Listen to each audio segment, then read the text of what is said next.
अस्सलाम वालेकुम दोस्तों, अज की वीडियो आ फ्रेम बनाए सी।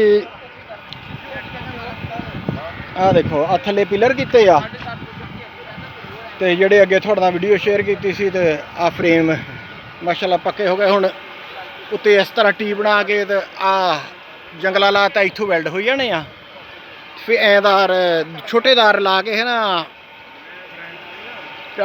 गाडर ते उत्ते प्लेटा कस देनियां।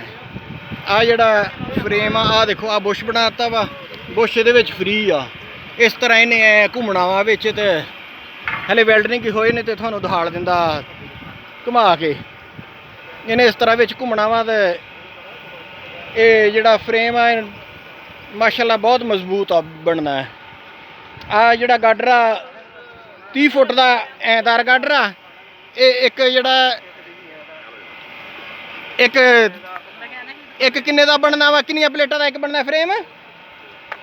ये 23 प्लेटां दा फ्रेम है बनना वा तकरीबन 23 प्लेटां दा फ्रेम ते ये 2.25 लाख दा बनना है।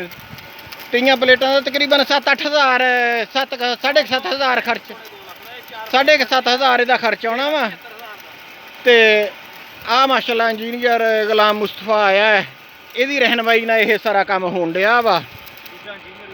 ते ओ जेड़ा ओ मिस्त्री सनाला वा ते इंजीनियर गुलाम मुस्तफा जेड़ा इहदी रहनमाई है, सारा काम इहदे मशवरे नाल होण दिया वा भी इस तरह ये करना वा। ते ये तकरीबन प्रोजेक्ट 80-90 प्लेटां दा।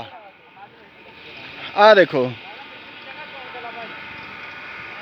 तो इस तरह दी होर वीडियो देखने लिए सारे दोस्त मेरे चैनल को सबसक्राइब कर लो, नाल घंटी वाले बटन भी नप दो। जज़ाकुमुल्लाह खैर।